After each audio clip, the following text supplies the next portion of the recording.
Bu Airin, selama 7 bulan kita melewati COVID-19 ini, mungkin bisa cerita apa yang dialami gitu, hambatan-hambatan mungkin atau kejadian-kejadian yang dialami dalam mensosialisasikan perubahan perilaku kepada masyarakat agar patuh terhadap protokol kesehatan.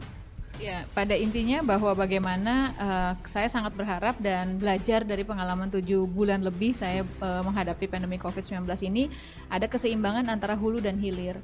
Di hulu dalam arti kedisiplinan dari masyarakat dan meyakini bahwa seharusnya protokol kesehatan, menggunakan masker, jaga jarak, cuci tangan, pola hidup bersih dan sehat itu menjadi sebuah kebutuhan dan kebiasaan.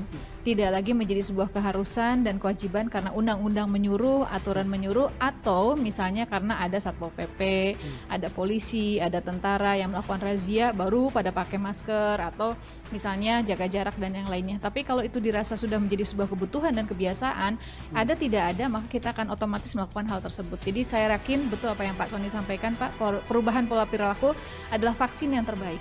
Vaksin yang terbaik bagaimana kita mendorong masyarakat bahwa pola perilaku protokol kesehatan adalah sebuah kebutuhan dan kebiasaan.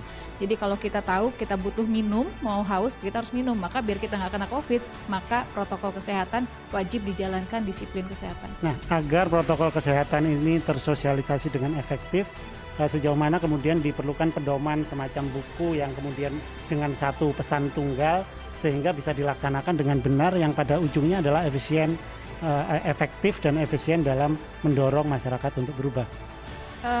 7 bulan saya ketemu dengan masyarakat langsung, saya melihat contoh di Tangerang Selatan, sebetulnya Pak Sony izin, masyarakat sudah tahu kok Pak, untuk 3M ini seperti apa, pola perilaku hidup bersih dan sehat seperti apa, atau misalnya menuju tatanan hidup baru itu seperti apa.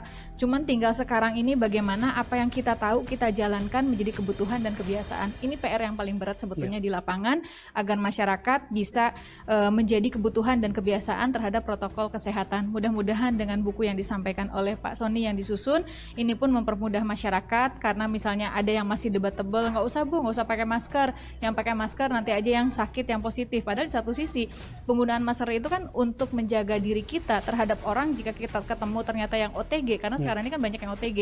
Ternyata OTG itu nggak pakai masker, kalau kita pakai masker minimal kan kita tidak akan terkena.